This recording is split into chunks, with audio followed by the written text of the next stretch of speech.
fallout of the Karnataka Legislative Council elections has now reached the BJP High Command. Days after the Congress pulled off an unexpected fifth victory in the council polls, the BJP said disciplinary action had already been initiated against leaders suspected of cross-voting. After meeting the party leadership in Delhi, opposition leader R. Ashoka said the matter was now being handled directly by the High Command.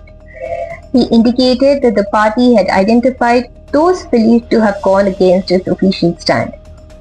At the same time, Ashoka acknowledged the challenge before the party.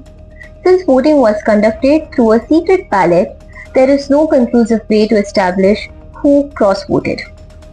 To investigate the issue, the Karnataka BJP has formed a 3-member committee headed by senior leaders C.T. Ravi and Mahesh.